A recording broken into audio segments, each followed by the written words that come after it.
There are a few things that you should know about this lifestyle if you're interested in pursuing it. You drilled holes in the frame, and then corresponding to those holes, oh wow, nice.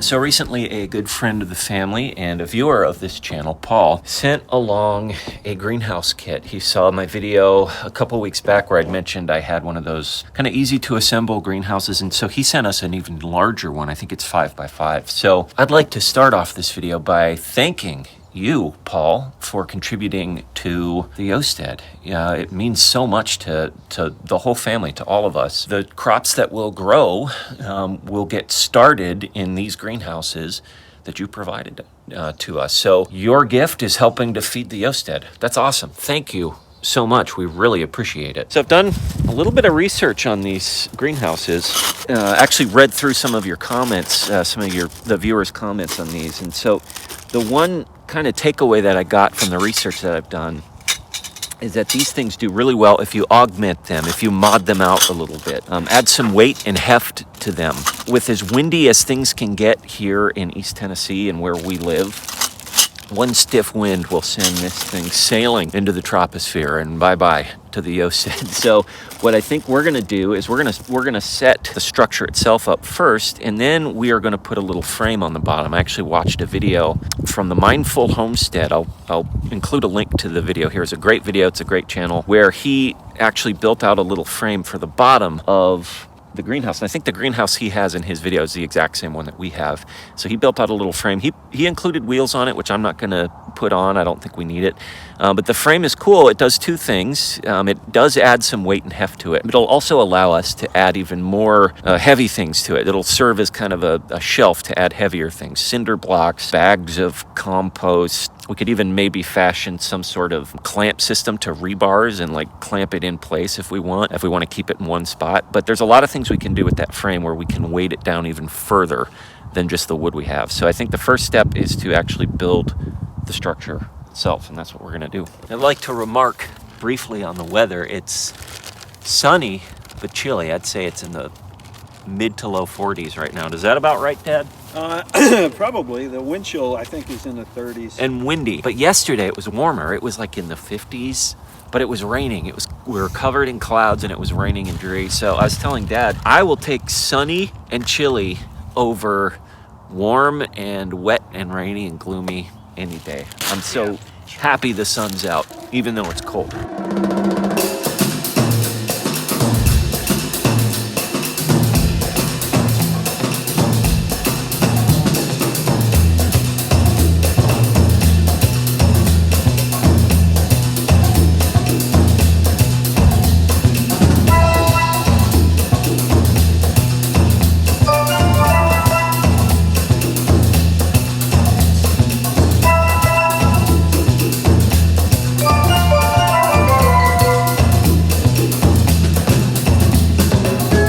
Don't believe the time lapse. This didn't actually take us 15 seconds. It actually took us, what, 20 minutes? It took us 20 minutes to make this. Very easy, not much to it. Really very simple setup. And the instructions are just fine. Yeah, and as we're building it, you can see the construction is such that, yes, I mean, if we were to get a stiff wind, it would blow it away. So now that we've actually set the structure up, and it looks great. Do you have enough room to stand in here, Dad? Yeah, I guess so.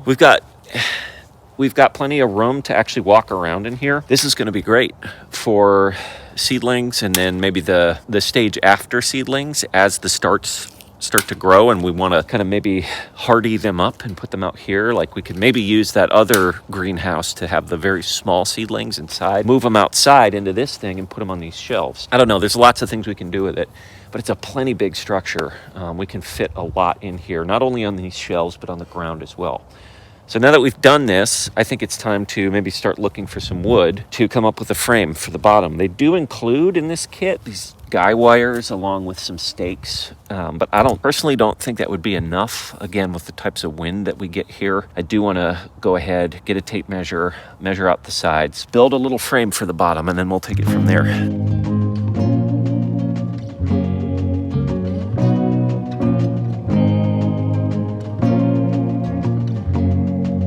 It's been some time since I've actually been up here in the hayloft. This past year and a half, working a full-time job, there hasn't really been much of a necessity to come up here. But now that things have turned the way they've turned and I'll be spending more time on projects, one of my projects is to kind of freshen up the hayloft. I was using this as storage for wood, and that's currently why I'm up here is just to look for some old pieces of cast off wood that I can use to serve as the frame. But walking around up here, my memories are starting to come back of what I did. You folks may remember I drilled really big holes in the side posts on the barn, and I hammered in pretty heavy duty pieces of rebar. And I just had a few of those along each edge of the barn to serve as shelves, and they've done the trick. All this wood has pretty much stood up and stayed, except for places where it's fallen because of wind or whatever, or I stacked it too high. If you're looking for a really easy solution for storing wood in like an old wooden barn, get some giant pieces of rebar, drill in some holes in the posts, hammer them in, and voila, you've got yourself a makeshift shelf for your wood. Now that I've said that, I want to find some wood that I can use. It's a 5x5 structure. That gives me an idea of the amount of wood I'll want. All four sides part of the frame, but I also want a crossbar in between too. So let me look, find some suitable wood.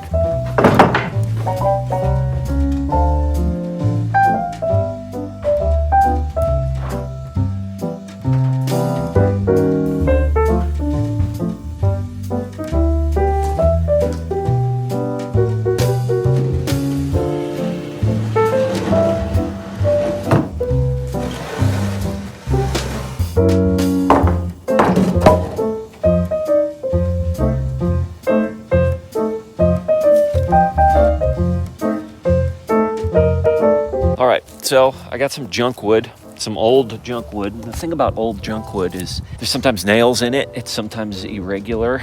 And this is the case with both of these pieces. They both have nails in them and they're both irregular, but they're heavy. These pieces of wood are solid. I'm not sure what type of wood this is that I'm looking at, but it's solid. I think these were originally meant to build this barn, and they were just extra pieces of wood. So they're heavy. They're much heavier than a normal 2x4 would be. And so the more heft I can have for the frame that I'm going to build out, the better. So Dad is currently measuring what we'll use as the base, and we'll take it from there.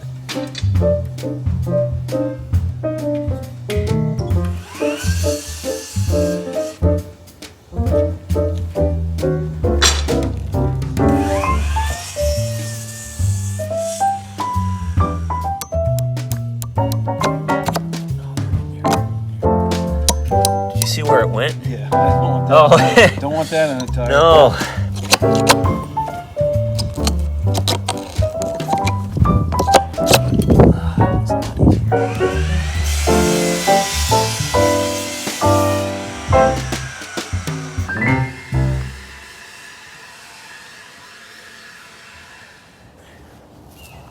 So our little frame out works. We're just stacking it. I do not mind this little gap here. I don't think that will cause any issues. And if we move it to a semi-permanent location, we can put mulch around this to seal the air up in the bottom if need be. But I don't think that will be a big problem. At this point, we just need to fasten these together and then drill in some holes for our zip ties that we're going to use to secure them to the frame. Are these tools, bud? Those are big boy tools, aren't they? Oh, he's going right for it. I went in to get the boy as he marches off. Do you want to explain real quick what you did, Dad? Sure. As Sean fetches his son. Yeah, while Sean was away, I fastened down the boards, got the frame built, and have spent a little bit of time putting the zip ties on. So I would imagine everything should be pretty secure. So basically you drilled holes in the frame. I'll get it from the other side. You tip this on its side.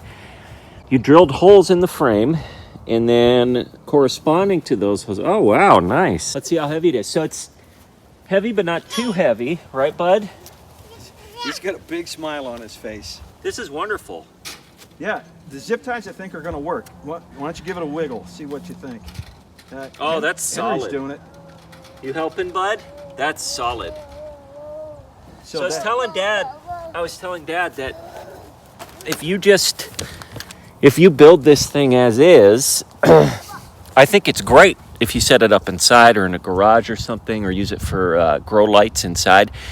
But if you set it outside, essentially, this is just a giant box kite. Like, it's a kite. It's very light.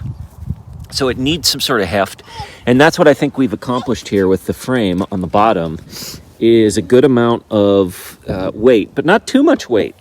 It wasn't heavy to carry for two of us. No, not at all. So when we want to move the thing, it'll be very easy to do.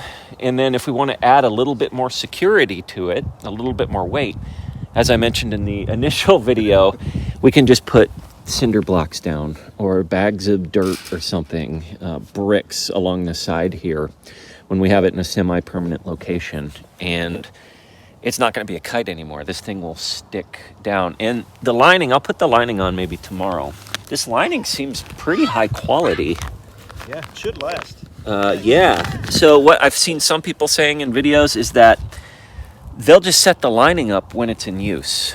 So once or twice a year, they'll set the lining up. They won't leave it on year round. When it's not in use, they won't have the lining up, just to save it on some wear and tear. And they'll only have it on in, the seedling season, early spring, late winter. I think we're done. I'll probably put the cover on. Maybe we can try to put the cover on.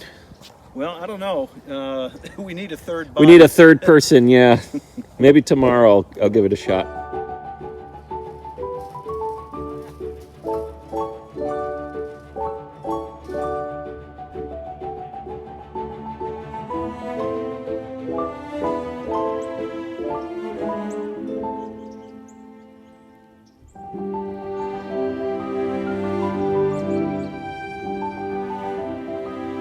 One thing that I do want to think about is where I'm going to put this greenhouse. And the good thing about it being so lightweight and mobile, is that I can experiment and try different places. But of all the places on the Homemaker that I think would be the most appropriate, obviously I want it somewhat close to the garden, but I want it to get as much sunlight as possible. Initially, I was thinking of kind of putting it next to the barn here, but this is east in that direction, where above my parents' house here. And so as the sun rises, it would get blocked out by the barn. So I don't want to have it in the shadow of the barn for the first half of the day. And then I thought, okay, what about over here? But then we have this big cedar tree right here, and our house, of course, that is blocking on the west side, so as the sun begins to set. So one of the spots that actually doesn't really get all that much shade during the day is right where I'm standing, right to the south of the garden. I'm standing on the south edge of the garden. This area right here doesn't get much shadow from these trees or the house. I mean, there's a little bit of shadow that comes off of the house, but as the house kind of curves down, it doesn't get that much right there. And then it's fairly open. You can see the open lane from the east side. So this area right here, I think, is probably going to be where I'm going to put the greenhouse come late winter, early spring, when we start putting starts out here.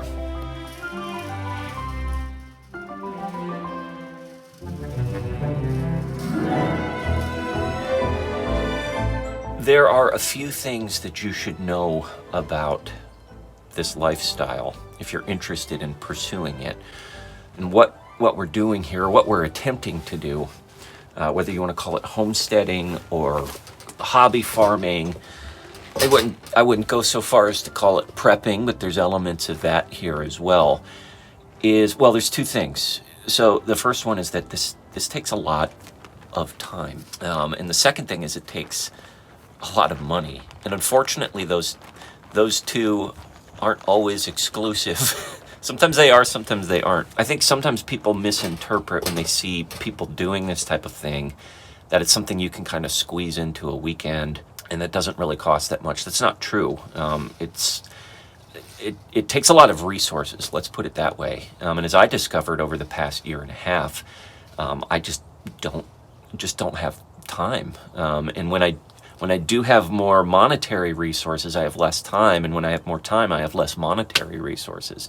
It's an unfortunate trade-off that I think a lot of people that get into this lifestyle soon discover. However, there's a caveat here, and that is if you can create systems, if you can create redundancies, if you can create self-sustaining circles of input, so where you don't constantly need to bring outside things into the homestead, where you can have the homestead kind of provide for itself, then you start to get into a world where you don't need as much time and you don't need as much money. So for example, we're going to start hatching out our own chicks, our own chickens and our own turkeys with an incubator. We're going to get an incubator to do that. We'll get to a point where we don't ever need to leave the homestead to get more chickens. We are in a constant cycle of creating our own chickens. Yes, we'll need to get a new rooster to add some genetic diversity into our flock every once in a while, but for the most part, it will be a self-sustaining circle. Stuff like this helps do that as well. For the past few years, we've bought a lot of our plants and our crops that were already started. There were starts that we bought at local greenhouses.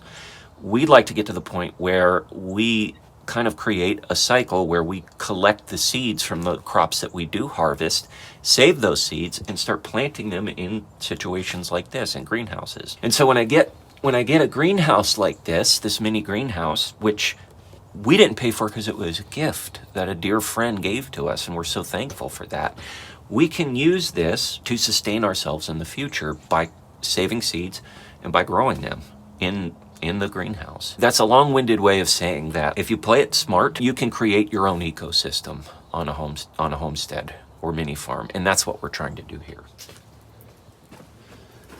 At this point, the only other step is to actually tie the cover cloth to the poles. I'm not going to do that because I am going to take this off and store it until we actually set it up. But it's nice to be in here.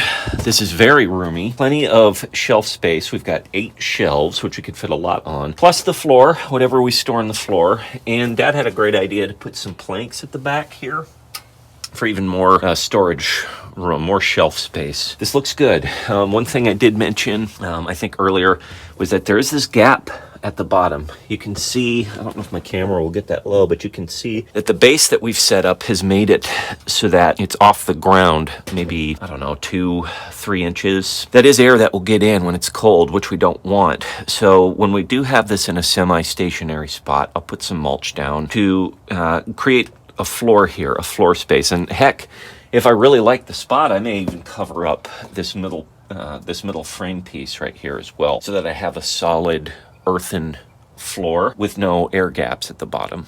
Well, thanks for hanging out with us today, yo folks. It was really fun to put this together, and it's really fun to have time to do projects like this. I'd like to give another thank you to Paul for sending us this. We are going to put this thing to really good use. We are going to grow a lot of food in here, so we thank you. It really means a lot to us to have sent us this gift. And to all of you out there, thanks for watching, and until we see you again next time, remember, as always, slowly, slowly,